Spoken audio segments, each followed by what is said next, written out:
संत रविदास जैसा सूरज अगर निकला ना होता तो हम सभी छात्रों के जीवन में उजाला ना होता। संत रविदास जैसा सूरज अगर निकला ना होता तो हम सभी छात्रों के जीवन में उजाला ना होता। मर गए होते जुल्म सागर का संत रविदास जैसा रखवाला ना होता। साथियों, आज हम लोग के छात्रावास, जिस छात्रावास का नाम संत रविदास छात्रावास के कैंपस में संत शिरोमणि, जो संतों के संत हैं, यानी संतों के जो गुरु हैं, उनकी जयंती मनाई जा रही है। मंच पर हमारे सभी मंचासीन यहाँ के साथी लोग उपस्थित हैं और हमारे छात्रावास के सभी भाई उपस्थित हैं। सबका हम स्वागत और अभिनंदन करते हुए संत रविदास और बाबा साहब के चरणों में श्रद्धा का सुमन अर्पित करते हुए अपनी बातों को रखना चाहते हैं। साथियों, संत रविदास एक महान लेखक, एक महान कवि के साथ साथ एक वैज्ञानिक भी थे। उस समय आप सोचिए, आज से 500-615 दिन हो गया, फिर भी इतना जातिवाद वगैरह चल रहा है, भेदभाव वगैरह चल रहा है। तो सोचिए उस समय कितना जातिवाद चलता होगा, जब कोई संविधान नहीं था, जब कोई नियम कानून नहीं था, जब राजा राज करते थे। उस समय कितना जातिवाद रहा होगा। ऐसी परिस्थितियों में जन्म लेना और लड़ाई करना और बेगमपुरा जैसे राज्य का सपना देखना इतना आसान नहीं है। इतना आसान बात नहीं है कि हम मतलब उस जमाने में जिसमें बहुत अधिक बड़े बड़े राजा रहते थे, उसके अलावा जो सामंती सोच के लोग हैं वो भी रहते थे, उन सब के बीच में ये ऐसी मतलब रचनाएं करना बहुत बड़ी बात है। और संत रविदास ऐसे संत थे जिनका हम मात्र 10% ही लिखा हुआ पाते हैं। 90% का लिखा हुआ गायब हो गया। वो उनको कबीर भी अपना गुरु मानते थे। कबीर हो गया, मीराबाई हो गई, और जितने भी जो सुनिए, सोचिए कबीरदास कितना अच्छे दोहा लिखे हैं, कितना अच्छा संदेश दिए, जो आज इस समय भी काम आ रहा है। जो कबीर ने दोहा लिखा था और कबीर जी इनको बहुत सम्मान देते थे, मानते थे। तो सोचिए इनकी उस समय वैल्यू क्या रही है। तो ऐसे संत बहुत कम पैदा होते हैं और ऐसे संतों का सपना पूरा करना है।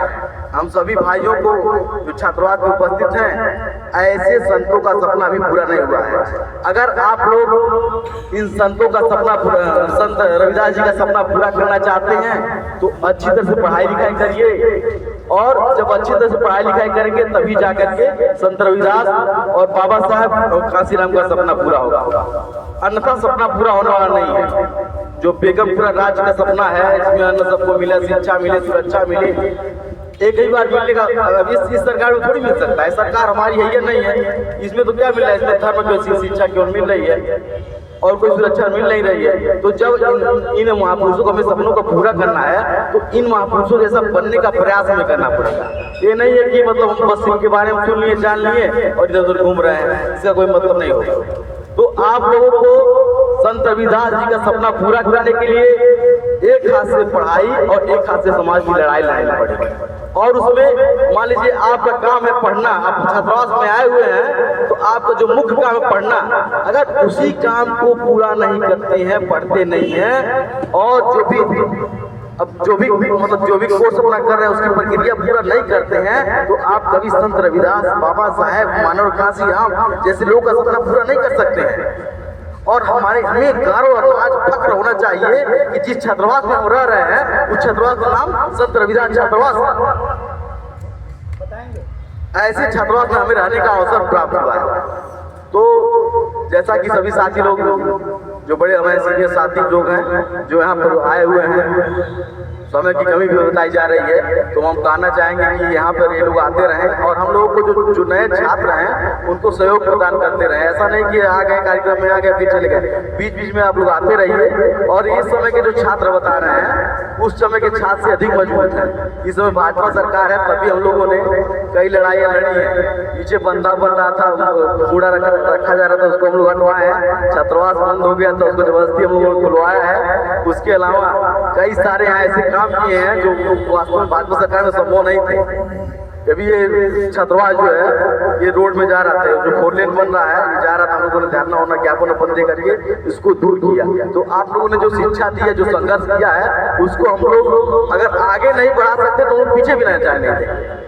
ये मत सोचिएगा कि जो आप लोग करके गए उसके पीछे। हाँ, थोड़ा सा छात्रावास में छात्रों की कमी हो गई क्योंकि ऑनलाइन जमाना आ गया है और लॉकडाउन के बाद से बेरोजगारी इतनी बढ़ गई है कि माँ बाप अधिकतर बच्चों को भेज नहीं पा रहे हैं, शहर में पढ़ने के लिए भेज नहीं पा रहे हैं। और बसपा की सरकार की जो शिक्षा वगैरह निःशुल्क थी, बीएड बीटेक एमटेक सब निःशुल्क था, तो लड़के पढ़ने के लिए आ भी रहे थे।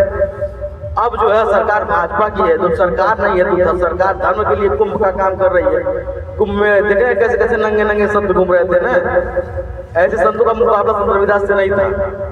ये ढोंगी संत घूम रहे थे, किस प्रकार से देखे होंगे, कितना शर्म लज्जा की बात है। नंगे नंगे लोग इस तरह से घूम रहे थे। और हमारे समाज के लोग, हमारे समाज के ओबीसी वाले अधिकतर, चमार जो समाज है वो सबसे विद्वान समाज है, सबसे पूरे भारत में सबसे जो जानकार जाति है सर वो चमार जाति है। इसलिए कि ब्राह्मण सबसे पूजा करवा लेता है लेकिन चमार पूजा नहीं करवा पाता है। इसलिए हमें नाज होना चाहिए, फक्र होना चाहिए, घमंड होना चाहिए कि हम चमार हैं और हम संत रविदास और डॉक्टर अम्बेडकर के वंशज हैं।